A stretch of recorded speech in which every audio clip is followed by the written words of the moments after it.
The sky above the clouds was calm, so calm that it felt almost unreal. At 38,000 feet, Flight 907 sliced through the golden evening light, carrying more than 200 passengers toward their destination. The cabin hummed with the usual peaceful sounds. Soft chatter, the hum of the air system, the occasional clink of a cup against a tray. Nothing suggested danger. Nothing hinted that minutes later, every single life on board would depend on one quiet woman sitting in seat 11B. Her name was Maya Ellis. She had boarded early, placed her single backpack under the seat and kept to herself. She didn't talk to anyone. She didn't look around. She simply sat with her headphones in, eyes half closed, as the plane climbed to cruising altitude. To the world, she was just another traveler, only she knew what she used to be, a decorated Air Force pilot who had left the cockpit years ago after a tragedy she never spoke about. The flight attendants walked through the aisle offering drinks, and everything felt normal, almost predictable. A child laughed several seats back, a businessman typed on his laptop, a couple whispered about their vacation plans.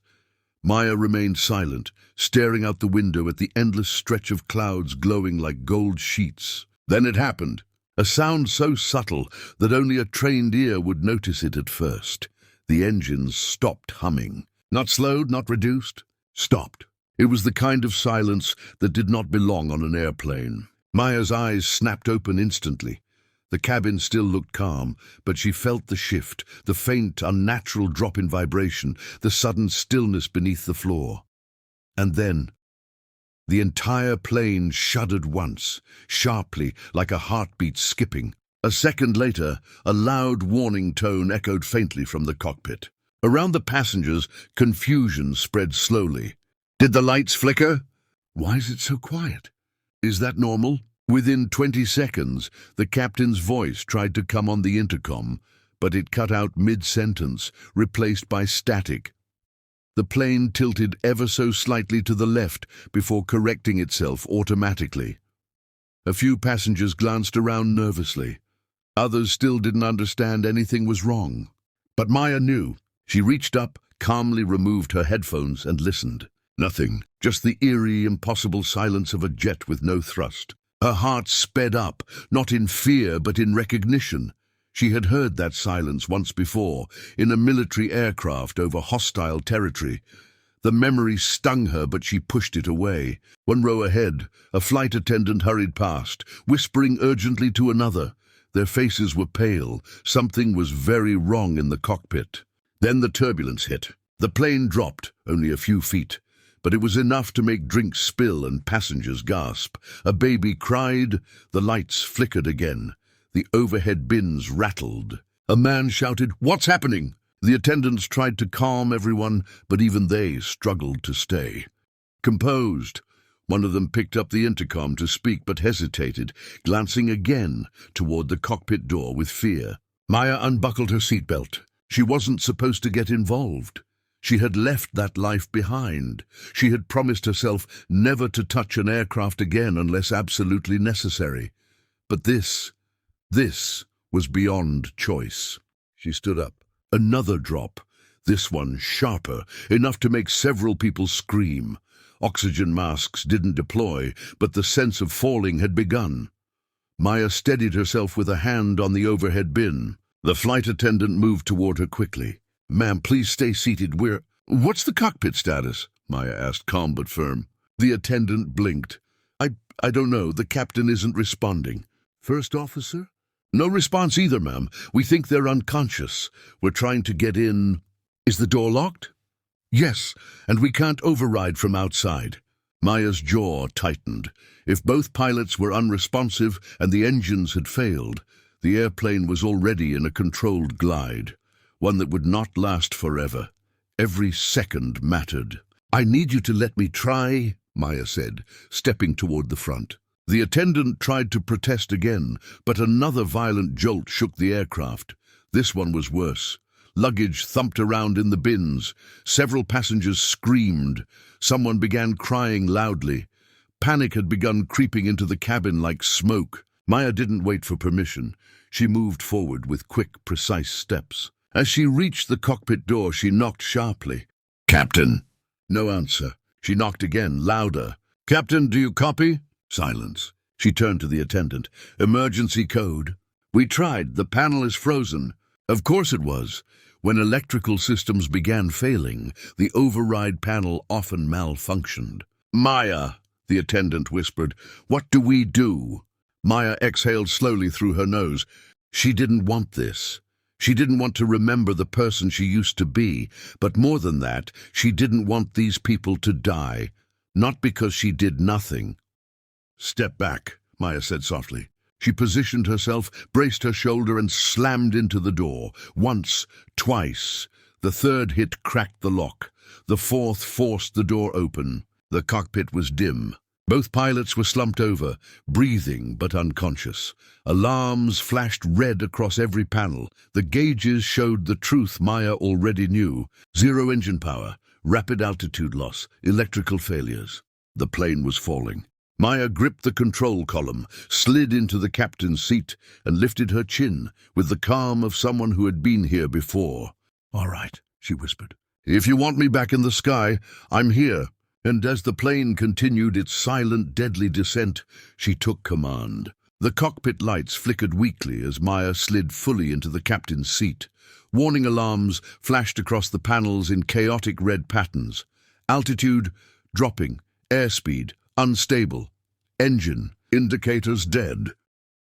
For a brief moment she closed her eyes, not in fear, but in focus. Her voice came out steady. "All right, let's bring you back."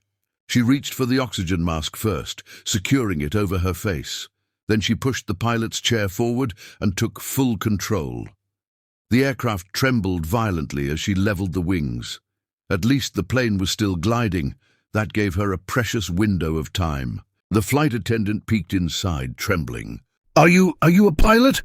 "Used to be," Maya replied, her tone sharp but calm.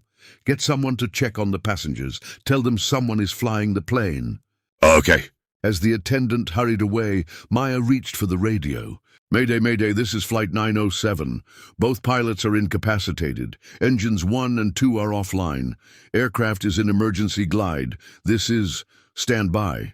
She hesitated before giving her name. She hadn't spoken her call sign in years.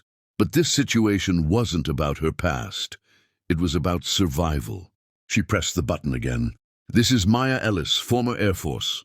Request immediate vectors. Repeat, immediate vectors." For a moment, only static filled the headset. The plane continued sinking. Then suddenly, a calm voice broke through. "Flight 907, this is air traffic control. We read you. Confirm you are flying the aircraft alone?" "Affirmative," Maya replied. "I need altitude checks, nearest runway and emergency support." "Copy that, Maya. You're 120 miles east of Riverside Air Base. Runway is clear. Fighter escorts are being dispatched." Maya let out a breath she didn't realize she was holding. Fighter escorts meant hope. She scanned her screens again. Electrical failures continued flashing. The fuel lines appeared locked. She couldn't run a restart cycle yet. She had to stabilize the glide first. The plane dropped again, harder this time. In the cabin, a wave of screams echoed. Luggage tumbled. A child cried uncontrollably. But Maya stayed steady, hands firm on the controls. "Come on, baby," she murmured to the aircraft. "Hold together." A few minutes later, the sky beside the cockpit flashed with a sudden streak of grey. Then another. 2 F-35 fighter jets appeared, sliding into formation on her left and right. Smooth, effortless, like guardian angels made of steel. One of the pilots radioed her. "Flight 907, this is Falcon Leader. We're here with you, Mom. We'll guide you in." Maya felt a strange warmth in her chest. Support, backup. She hadn't realized how much she needed it until now. "Falcon Leader, you have no idea how good that sounds." "Copy that. We'll stay on your wings." Maya returned her attention to the engines. She needed them alive, at least one. She flipped open the guarded restart switch. The engine refused to respond. She tried again. Nothing. The F-35 pilot spoke. "Maya, your altitude is dropping fast. You need power." "I know," she answered quietly. She studied the fuel system again and spotted it. A manual valve. stuck halfway, probably jammed by the earlier surge. Maya took a deep breath, reached under the panel, and forced the emergency bypass lever open. The aircraft shook violently. The engine gauges fluttered. For 10 long seconds, nothing happened, just the sound of wind ripping past the fuselage. Then, a spark, a boom, a rising hum. Engine 1 began spinning. Maya almost smiled. That's it, come on. Another deep cough, and Engine 1 roared back to life. The plane steadied. Passengers cheered from the cabin, though they still didn't know who was flying. The second engine, however, remained dead. She didn't have the time or altitude to fix it. The F-35 pilot's voice returned. You've regained partial power. You're clear to descend toward Riverside. We'll guide your approach. Copy, Maya answered. Single-engine landing. Let's do it. The airbase appeared ahead, a long grey line amid a wide open field. The sun reflected off the runway, guiding her like a beacon. Maya lowered the landing gear. One wheel thudded into place, then the second, then the third. A tiny sigh of relief escaped her lips. Gear down and locked, she confirmed. The cabin's announcement system flickered back online. She pressed the button. This is Maya Ellis, she said, her voice calm and steady. I'm flying the plane. We are landing shortly. Please stay seated and remain calm. A roar erupted from the passengers. Fear, hope, shock, everything mixed together. She lined up the nose of the aircraft for final approach. One engine, half electrical power. Hundreds of lives depending on her. But she had done this before. Falcon leader, she radioed. Thank you for the escort. You've got this, ma'am. The runway rushed toward her. She pulled back slightly on the controls. The plane leveled. Wind screamed across the wings. Easy, easy. The rear wheels touched down first, soft, controlled, a perfect flare. Then the front wheel lowered. The brakes fought against the aircraft's weight, and the plane rumbled down the runway, slowing, until finally it rolled to a full, safe stop. Silence. Then an explosion of applause from the cabin behind her. Maya removed her oxygen mask with trembling fingers, not from fear, just the overwhelming weight of what had happened. She had flown again. She had saved them. All of them. The cockpit door burst open as a flight attendant rushed in, eyes wide with gratitude. You saved us, she whispered. Maya stood, exhaustion washing over her, but she smiled softly. No, she said, I just did what had to be done. And for the first time in years, she felt whole again.